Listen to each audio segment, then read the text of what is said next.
Thank you so much for joining us again for what I think is our fourth or fifth level up session. We're really enjoying spending the lunch hour with you, and hopefully you're learning something. And it's not just about having an idea and building on that, but it's something that can give you inspiration. Maybe later on you come to a business idea. Hopefully we're putting some pointers and putting you in the right direction.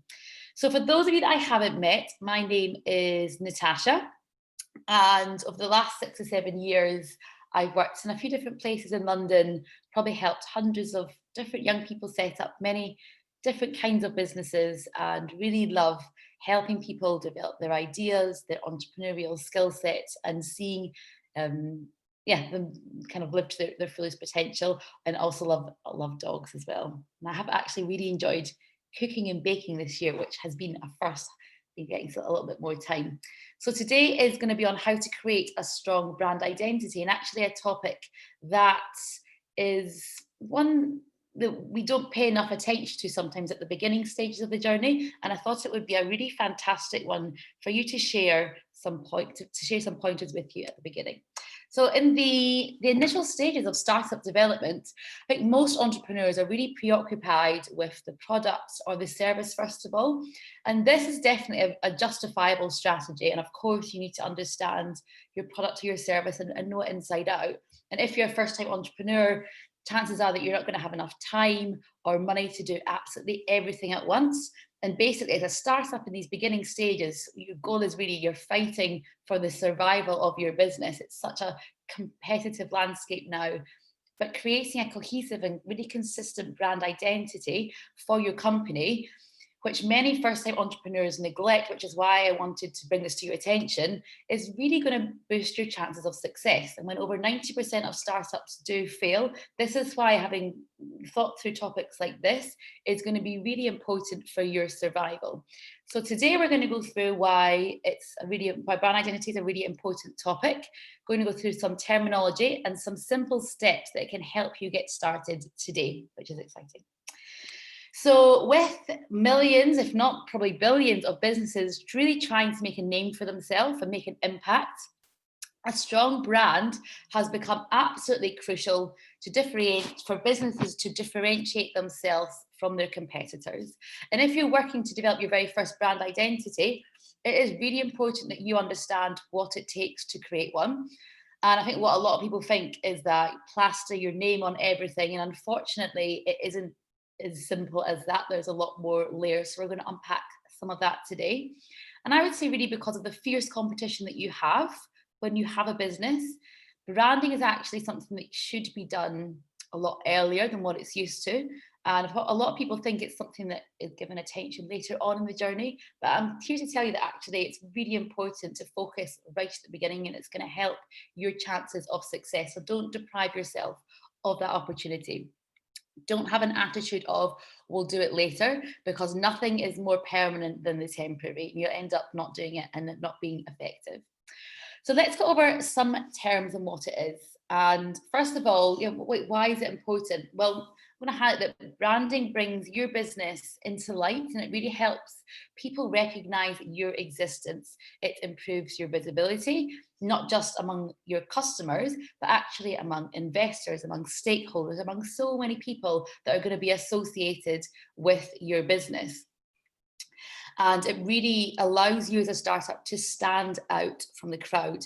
So understanding the difference between brand identity, and branding, which is often confused, is going to help your company succeed in a world that is cluttered full of visuals.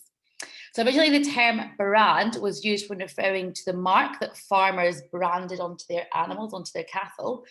The idea of a brand has really evolved over time to encompass so much more than that, like just a symbol or just a name. It's so many more elements, and we're going to go through that today. When it comes to brand identity, there's often three terms that are considered the same, but they're not. So let's go through these terms so you're really clear from the beginning, and the differences between a brand identity, and branding can seem really small, but actually understanding the differences are going to make a massive impact when establishing your company. So let's look at what a brand is. So your brand is really the story that you tell customers and how you are perceived. So think of it as the outward perception of your business and how people will perceive you. Think of it you, your company. So how people are going to perceive your company.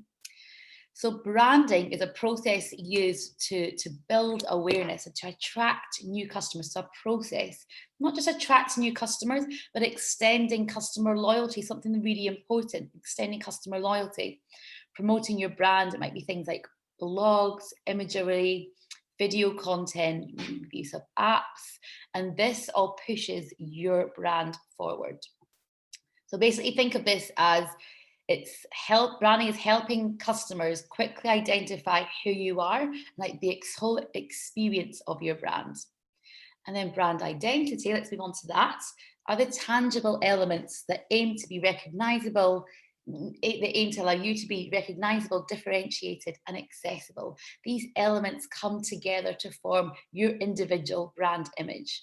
So a brand identity is made up of what your brand says and what your values are, how you communicate what your product or what your service is, and think about it as what is the way that you want to make people feel when they interact with what your business is. So essentially your brand identity is really the personality of your business. If you want to think about it like a human form, it's the personality and the promise to your customers. So going to what Jeff Bezos says, so he says branding is what people say about you when you're not in the room. So think about that.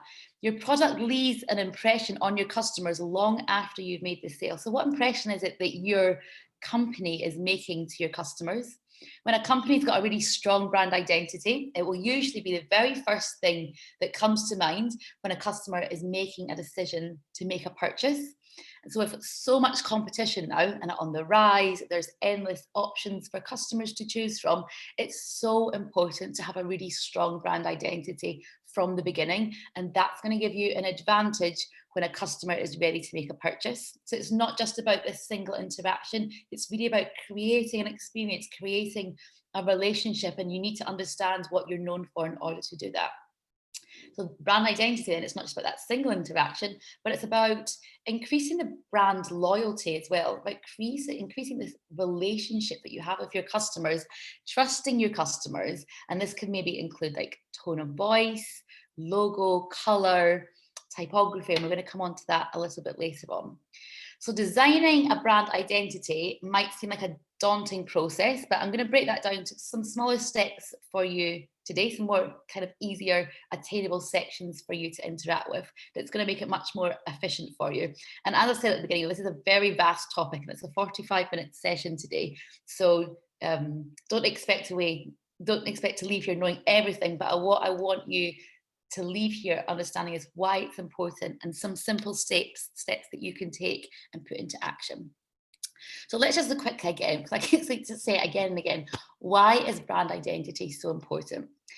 Basically, it's like the embodiment of absolutely everything your business is and does. And I like this quote here: lives and evolves in the minds and hearts of your consumers. So it's so much more than just this name or just this logo. It's it's just an identity. It's think of it as a person. It's crucial to your business's survival and to its future. So if your brand is more than just a logo, like how can we replicate what massive brands like Coca-Cola have done, and how can you draw on these elements that they've created to make that how can you kind of implement that into what your company does, what your company is going to do? So let's just look here at some 5 components of a well-developed brand identity. You can begin to think about how you can communicate this with your customers. These are really important for you to develop. So first of all, we want to look at the face of your business.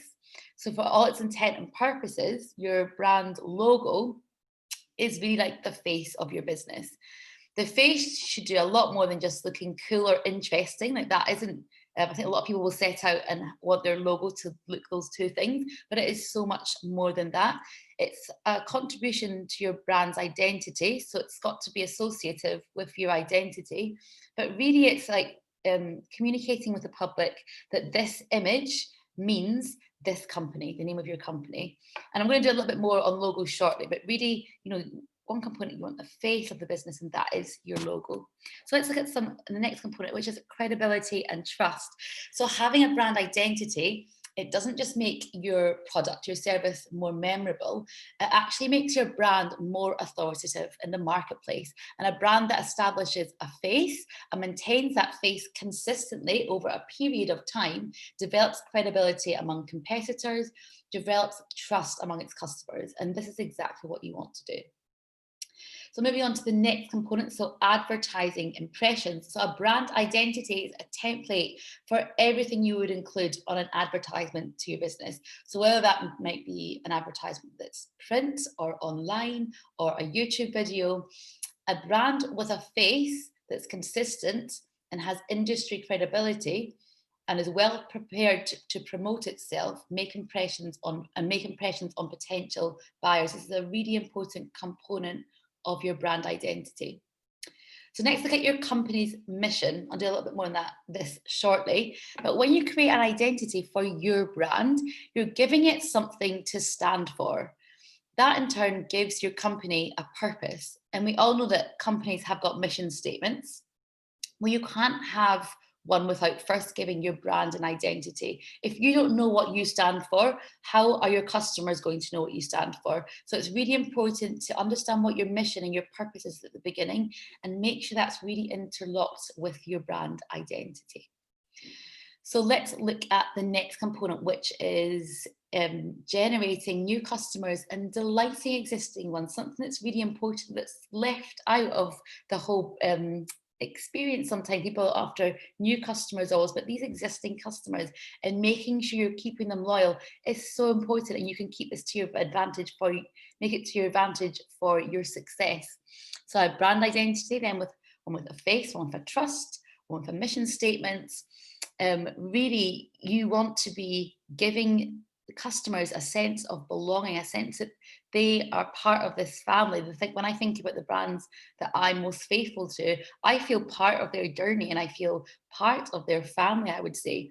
A good product generates customers, but it also, a good brand will generate new customers, but also a fantastic brand will also generate advocates. And so you want people to actually advocate for you and for your brand. It's really important to keep a hold of these existing customers if you want your business to be well known and a beloved brand name. So it's going to take work, but it's definitely manageable to do.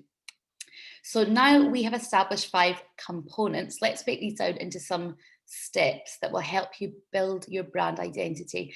Simple steps, but implementing them is a little bit harder. It's not a completely other story, but this is exactly where you can start. So how can you start? So before the designing begins, think of how you'd like your company to be visually represented.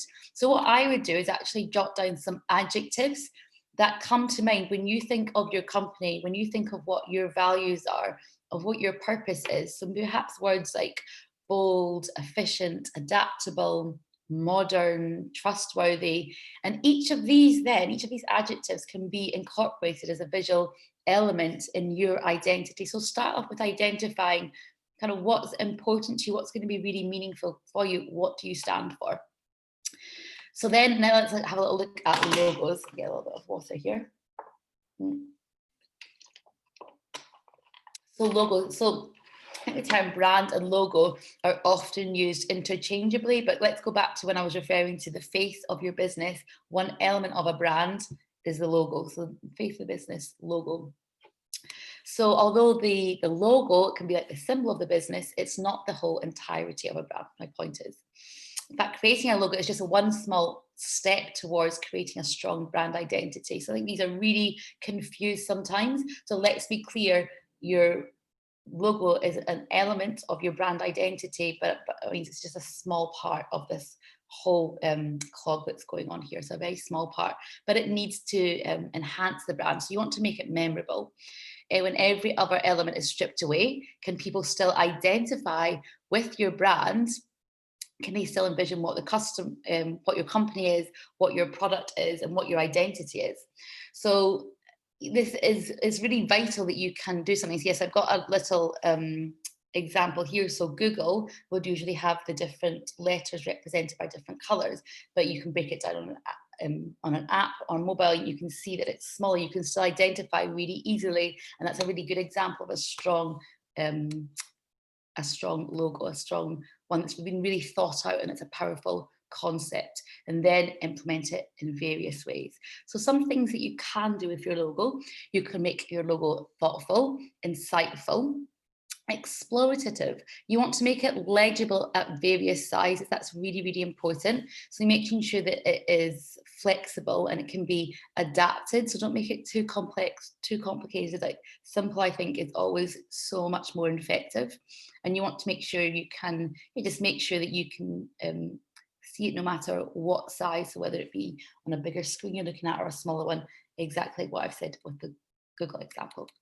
And some logo don'ts. So I wouldn't purchase a logo from like stock image providers. Like John and me and you were chatting about this, that you would recognize some stock images that we'd use. And I think that's the thing. It's just very generic, and it gives like no insight for customers. So that kind of shows to me that you've not thought about that whole process of your values, your customers, and the whole identity. It's just really generic, and I think it gives us that sense as well.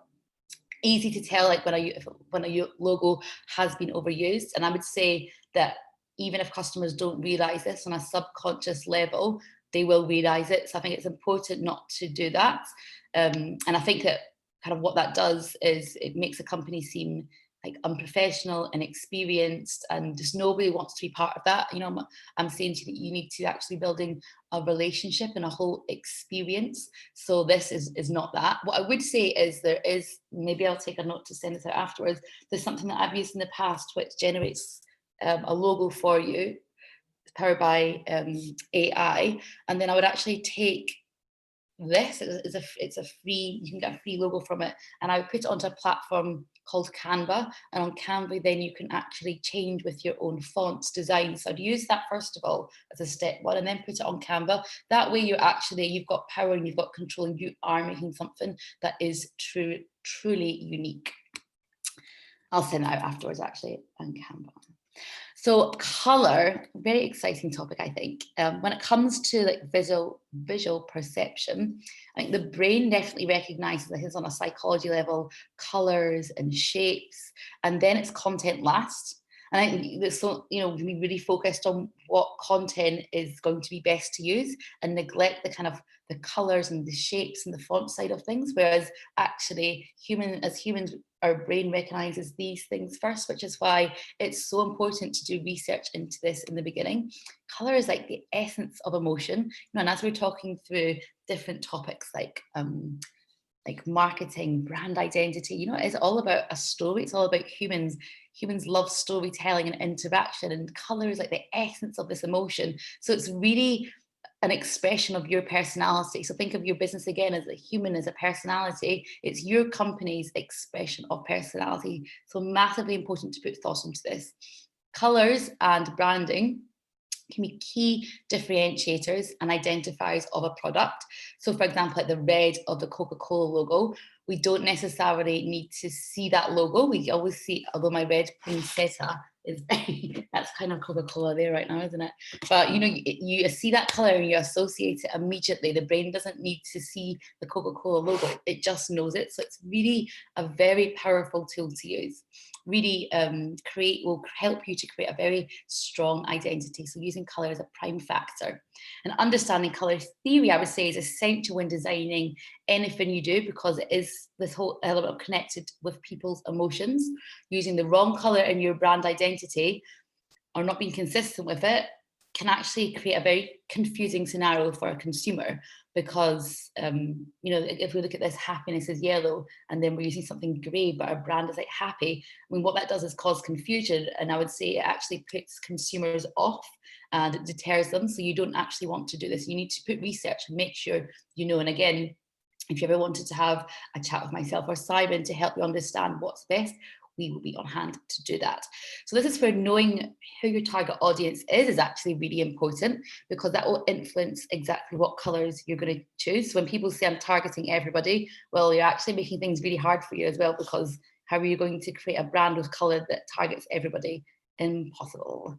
So you need to really take into consideration the demographic of your audience. So like millennials will probably choose different colors than somebody that is older. You know, it's just like thinking about who is your audience. Again, I'd say different cultures as well across the world might interpret colors differently. So doing some research into actually what colors mean in different cultures and across the world would be a really important thing to do. I would say before you start out, make sure you thoroughly research and select your colors really well. So moving on to typography, which is basically fonts. So I would say here it's better to keep it simple. Less is so much more. And many brands can be recognized immediately based on their font style that they're using. And many children, before they can even read, will know a brand based on the typeface that's used and the style of the logo. So that's really interesting, and to remember that point, I would say. And scrolling through your, obviously, like scrolling through your software apps and choosing typeface based on looks, I would say isn't the best way to choose. This is where graphic designers have got the knowledge and understand how to pair together different styles like harmoniously, effectively. But I would say that actually, again, using Canva or like TikTok for small businesses, small business fonts, that can actually really help you. You can get some really good pointers and some tips on there. Again, doing your research is key. Keep it simple. Clarity, legibility are really important factors when choosing your font. And also, yeah, again, making sure it's not so complicated. So when it's small, you can't read it at all. So now we've gone through some of this, let's go through some strong brand identity examples. So first one, let's move on to that slide, which I've kind of given this away a little bit, but what do you think of? What brand do you associate with this color? I'm going to put it in the chat there. I can't actually see the chat. Oh, I can't see the chat. But hopefully people have put something in the chat and it says Coca-Cola. There we go. Yeah, thank you, Lauren. Yeah, it's Coca-Cola. It's just what I said before. I can give you a little bit of a share there. So I think, you know, it's got a very well-known logo. You might also think of the polar bear. You might think like Share a Coke campaign. I think the classic ribbon like imagery, that feature that's used on its cans, are something that really contribute to the brand identity of Coca-Cola. And I think that, you know, looking at here, the red cover, I think that really communicates the confidence in the person who's drinking from a can of Coke. And the typeface, you know, the font that's used is all about fun. It's all about enjoyment, really different, and you know, different to how you would communicate like coffee as a drink. And I think it's afternoon, it's fun, it's confident, but that would be very different to how somebody that's doing a drink of coffee would communicate exactly what it is. So this here is the brand's face. So think about the brand's face. And yeah, I think as well, pointing at the bottles that they use is like a really unique shape. This also contributes to its brand identity and really enhances what these characteristics are. And I think as well, it tells, like, that's something that sets it apart when there's so many other brands that copy Coca-Cola. You know, none of them have got this unique shape brand, and that's what tells the customer that they're not getting an imitation, that they're getting the real thing. And moving on to the next one. So hustle and hope greeting cards here. So I think, you know, the stationery industry, greeting cards have always said quite generic messages. What this brand did was it positioned their products that the individual was getting so much more than a greeting card. And so what their stationery seeks to do, what their purpose is to tackle more difficult topics like job hunting or personal development. You can see some examples here. And really pairing these inspirational messages together, what they would do is put a code on the back of the card that would then lead to some digital content. So the cards were kind of meant to like level up whoever was receiving it in some way. So just something so much more than just getting a card. And I think, you know, the goal of the founder, I can't remember what their name was, but it was like the goal of the founder was really, it's so much more than a greeting card, and it's also helping people. So having that whole journey where you can scan a QR code and it was something that was personal to each of the people receiving it, was individual. It goes so much more beyond like that generic greeting card, well-wishing, I suppose. So moving on to the next one. So Pop Fit, I really love this beautiful brand, like lots of bright pinks, purples, yellows, like super colourful. And that's not even like the main element of what their brand identity is, but really good use of colours. And I think the most stunning thing about this brand is they're like such radical representation, found that's all throughout their messaging.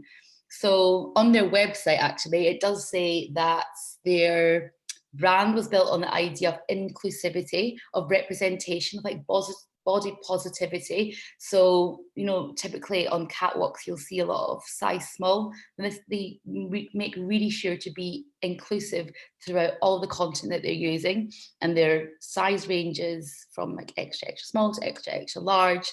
Their fabric is stretchy, but just throughout everything they communicate, you really get a sense of that positive inclusivity, and I just absolutely love that. It's really empowering.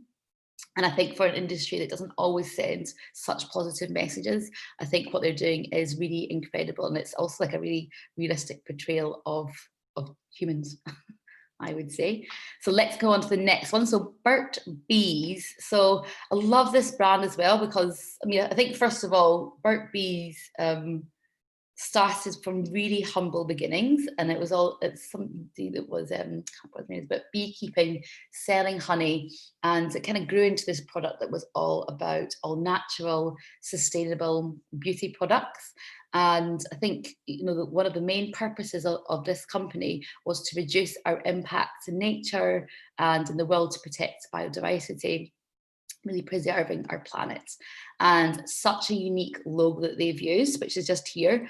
And so this is the founders. He's bearded, and just like, I think this really underscores that feeling of simplicity and modesty. And I just think it's such a massive contrast to the beauty industry in the whole, which is usually really glitzy and flashy, so opposite.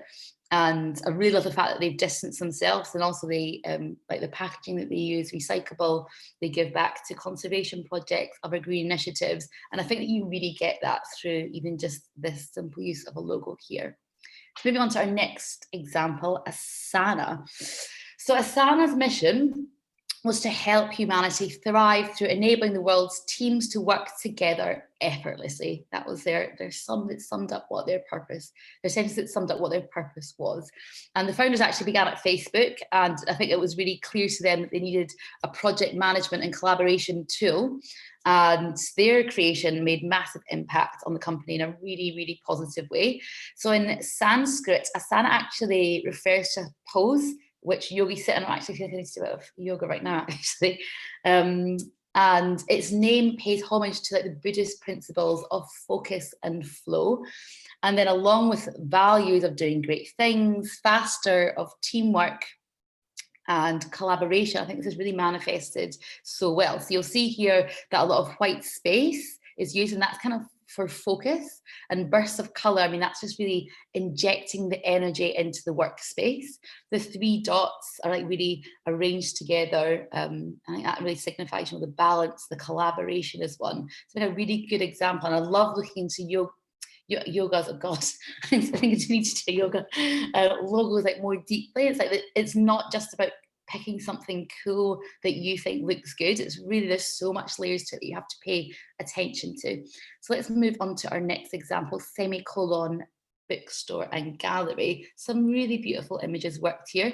So Semicolon Books was born when actually the owner chose to, I suppose, seize the day. They were diagnosed with tumour on their ocular nerve, and it made them really think about, well, what legacy am I leaving behind, and what can I do to leave a legacy behind? I just think that's such a beautiful way that a business has been developed.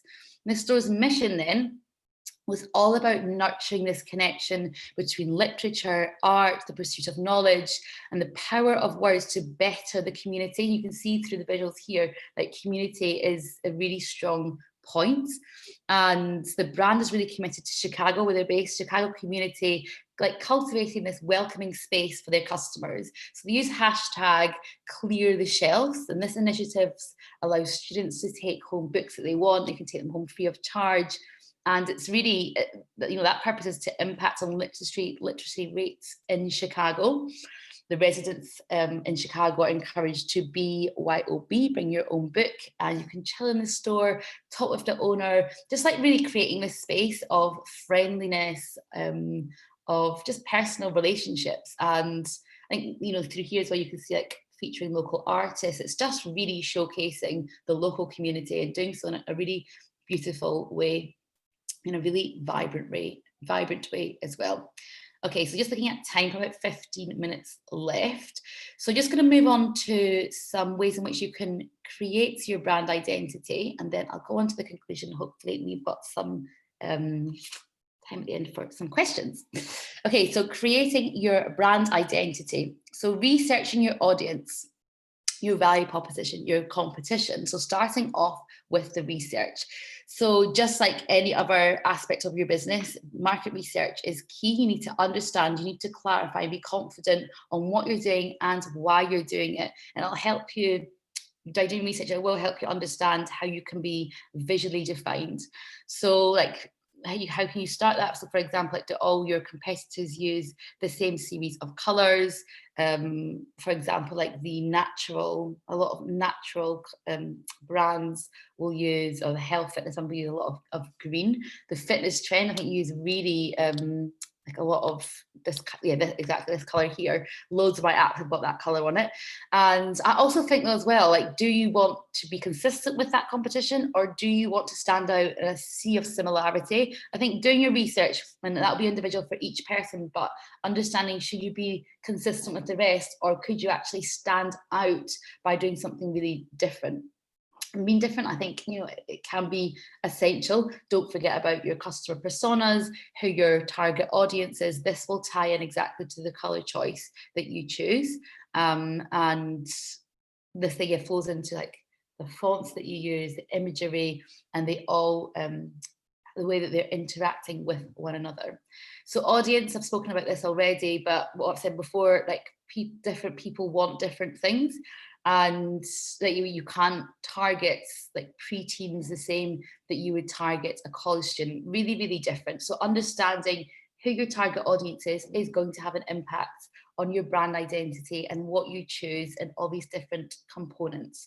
Learning what your audience wants and what your business is standing for is vital to creating like a brand that people are going to love. So find that niche if you haven't done so already. So looking at value proposition and competition. So what makes your business unique in your industry? What can you offer your consumers that other people cannot offer? So understanding what is differentiating you from your competitors, really, really important. Knowing the difference between you and your competition. So you first of all need to research and understand who your competition is. This is going to be imperative to developing a successful brand. I would say not just do this at the beginning, but throughout your journey, you need to keep an eye on your competition, and that's going to educate you. It's going to help you understand what branding techniques work, what doesn't work so well, so that don't just look at them as being in competition, like you're learning from your competitors. So you need to keep them very, very close from you. They're going to be your education. So I touched on this before, but your mission. So knowing exactly what your business offers and having like a clear and direct mission statement that describes exactly what your vision is, what your purpose is, what your goals are, is so vital. In other words, like, your business's purpose, you can't create a personality for your business unless you know what the purpose is about. So, you know, this brand identity is so, it's important to have this personality. And if you don't understand what you're going to stand for, you can't create the personality. So know what you stand for. And again, going back to the beginning, begin with doing your research, but then understanding the adjectives that you can use to help bring your brand to life. So then going on to, and understanding what your brand stands for, exactly what I've just been saying. Like, if you don't understand what your company stands for, how are potential customers going to know? How are you going to keep people loyal? How are you going to make people your advocates if you don't know what you stand for? It's not going to happen. So know what you stand for. And I think when you don't do that, this is when misinterpretation can come in, and that can potentially, negatively impact on your business, and you can't do that. You can't afford to do that when it's so when competition is so fierce, having a clear mission statement, understanding exactly what your company offers, who your competition is, will set the foundation for your identity. So I think about, you making, why does your business exist? To make a profit, yes, but what is the other why? Why does your company exist if you take profit out of the picture? And that will help you understand and dig deep to understand that why. It's about the emotional connection that people will identify with, but start here and then embody that message throughout absolutely everything you do. Your brand must really touch all corners. When you come to have employees, your employees must understand what your purpose is and really connect with people on emotional level. I can't stress how important that emotional connection is. You really need to begin yourself and make sure you're grounded in this from the beginning. So this moves us on to personality. So yeah, I'm just way out of time. We've only got a few slides left, I think.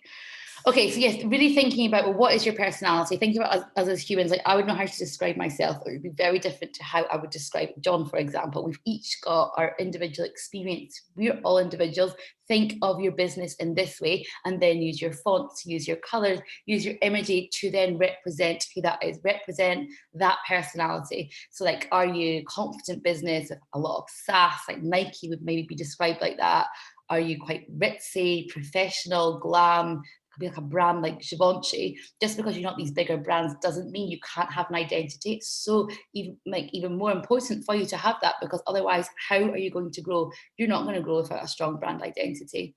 And research into this, yes, it might be boring a little bit at times, and it's going to take a bit of while as well, but the more you can understand, the stronger your brand identity will be and the more successful you'll be. And I would also recommend Pinterest if you're not already using that. Fantastic source of brand inspiration and understanding what other people are doing and how can you be separate. So a little thing on packaging, a few other little extras, and then a few don'ts, and then a conclusion. So packaging, so as imperative as your logo is to packaging, it's not the only element that will make your brand identity strong. Your products, the packaging, the way that you present your product, your service, this all plays a part in your identity. Really, really important to understand that you're taking customers through a journey. So the packaging actually also contributes to this experience. So you're working with people from the Christmas market recently, and like looking at products and the packaging and really taking into consideration, well, are you natural products, organic? Well, how can your packaging reflect that? You can like, this is really possible, and it's something that will enhance your brand identity. So doing research into actually how you can do this effectively, so important. You need to be, it's all about this consistency is key right throughout it all. So consistency, this because I just mentioned it, and then this, I want to really stress about this connection and this emotion, because us as humans, like, we love stories. We absolutely love storytelling and that connection to other humans, and you want to move people to emotion. And I think identifying and connecting with people on this personal level really makes a strong, solid foundation for then you to build a lasting relationship with them, a lasting relationship with your brand. So think of it, as this human kind of representation, I suppose, and you want to be giving it emotions, connections, and it's all about this experience that you're bringing to people. So things here quickly to avoid. So I would say, don't give your customers mixed messages. So know exactly, that's why you need to do research, know exactly what you want to say, use the appropriate language that reflects that, use visuals that will reflect that, be consistent. And just because it makes sense to you doesn't mean it's going to make sense to your customers. So I would actually trial it with a few of your customers first of all before you put it out to everybody, just to make sure that it's making the impact that you want it to make. And don't copy your competition. I know it's very good to get inspiration from people and to be aware of trends, but understanding if you should use that or if you should set yourself differently is really important. And also, you don't want to be the same as everything. You want to be inspired, and you want to be something that's going to be relevant to your target audience, but you don't want to copy things exactly. You want to be your unique personality. You want to be able to stand out in your industry. So don't exactly copy, and don't lose consistency between online and offline either. I think, you know, especially this year, there's been a massive shift towards online. But when, you know, you're doing offline, you need to be consistent. So thinking about, like, yes, your printed material might look a little bit different, but thinking about, again, your colors, your fonts, your images that you're using, the way that you're talking, the language that you're using needs to all be really consistent, or it's going to send conflicting messages, confusing messages, and you're going to not get the loyalty of your customers. So let's just draw to conclude. Oh, I did that all right, actually, time-wise. Good, good, good. So yes, I just say, like, in conclusion, like, yes, I think this topic is huge. There's so many more things I could discuss with it. And you can go to a branding agency. There's so many people that do this professionally, and you might get a really richer experience. You'll be paying a lot more money for it. But I truly believe that you can actually start doing this yourself right now. And I think doing it at the beginning, because it's not something that people give a lot of attention to or do in detail, will make you more successful. It's going to help make you understand who you are, what you stand for, attract new customers, and keep your existing ones. I think you need to invest a bit of time, which is hard when you've got so many other things going on. But hopefully what I've done today is given you a few simple steps to get started so that you've got the foundation to then build on afterwards. Definitely is a long-term commitment, branding, long-term commitment to you and your business, to the personality of your business. But honestly, from every single interaction then you get with a customer, that is creating relationships, and that is building your brand over time and time. So don't give up with it. And I just want to end on a quote from Roy E. Disney: when your values are clear to you, making decisions becomes easier. And really, people get confused when they're starting a business. When you ask, you know, when people say, I'm targeting everybody, you know, when you're doing this, you're actually making things really difficult for you. If you can understand what your values are, what your niche is, then things begin to become much more clearer, and making decisions in your business is going to be so much easier for you. And when there's so many other things to think about and so many hats to wear, do we not want more clarity? Yes, indeed we do. So I'm going to end it there.